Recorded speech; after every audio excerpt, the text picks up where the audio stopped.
السيدة مباشرة، والتدخل من خادي فاي والسيدة مارين دافور.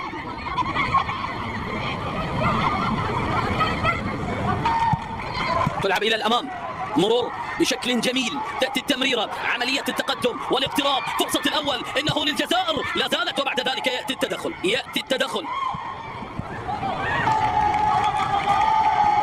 كرة في منطقة الخطر، سقوط على مستوى أرضية الملعب، لا وجود للخطأ، لكن تأتي الصافرة. وماذا هنالك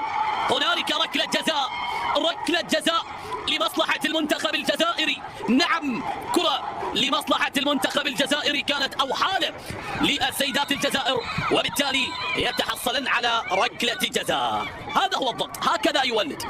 إذا لا تسجل فهو بنسبة ما يولد أخطاء لدى الفريق المنافس، وأخطاء في هذه ترى مارن من أجل أول الأهداف، ليس فقط في هذه المباراة بل في هذه النسخة، في هذه البطولة. مارن جول.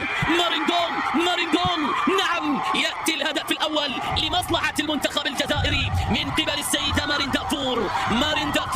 مارين دافور تأتي بأول الأهداف الآن، وذلك النداء يرتفع، وذلك الشعار يرتفع. 1 2 3 فيفا الجيري، هكذا يرددون دائما، هكذا يقولون دائما من على المدرجات. نسمع الصوت، كرة لعبت بطريقة جيدة من مارين دافور، وصافرة نهاية الشوط الأول تأتي من السيدة ماكاليما بتقدم لمصلحة سيدات المنتخب الجزائري. لا تذهبوا بعيدا، سنعود في شوط اللقاء الثاني.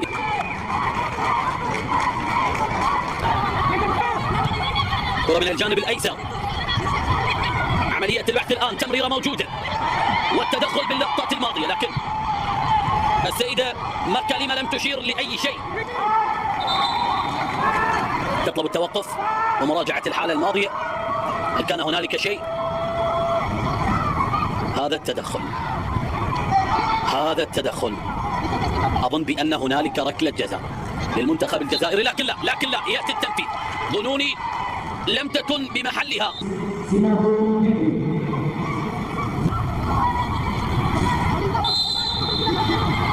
كرة ثابتة تنفذ الآن إلى منطقة الجزاء، بعد ذلك تمر وتصل هنالك إلى ضربة مرمى بمحاولة جزائرية. نعم، كانت ممكنة. تمضي الأحداث أيها السيدات والسادة في كل مكان. كرة من اليسار، فرصة الآن من أجل التعديل، لكن تصل إلى حارسة المرمى. بهذه اللحظات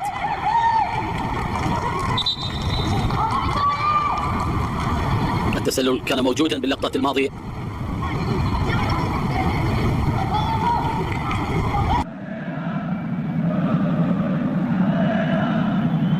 التسديد الآن، وبعد ذلك إلى حارسة المرمى. برافو لكلوينغازي أو نغازي.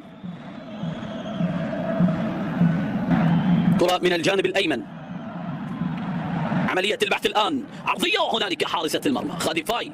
نقلة إلى منطقة الجزاء بالراس وإلى ضربة مرمى. عدت الكرة الماضية وصارت إلى ضربة مرمى.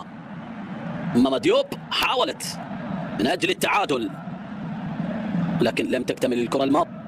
تمريرة خاطئة، هذه محاولة. الثاني قتل المباراة، الثاني نعم، وقتل المباراة. يأتي الثاني لمصلحة السيدات الجزائريات، وبالتالي صارت النقاط مضمونة. نعم، يأتي الثاني بتوقيت ممتاز لمصلحة السيدات الجزائريات. سادة الكرام، 2-0 الآن، 2-0 بهذه اللحظات وبالدقيقة 88، وبالتالي أول النقاط المضمونة بعد تمريرة خاطئة كانت من حارسة المرمى خادي فاي. هذه الكرة الماضية رجعت لحارسة المرمى، تمريرة خاطئة، استلام من لينا بشكل جيد، تمريرة، سحب الكرة والتسديد، والثاني. نعم، ميليسا بيثي. سادة الكرام في كل مكان، تأتي صافرة النهاية من السيدة ماكاليما معلنة نهاية المباراة.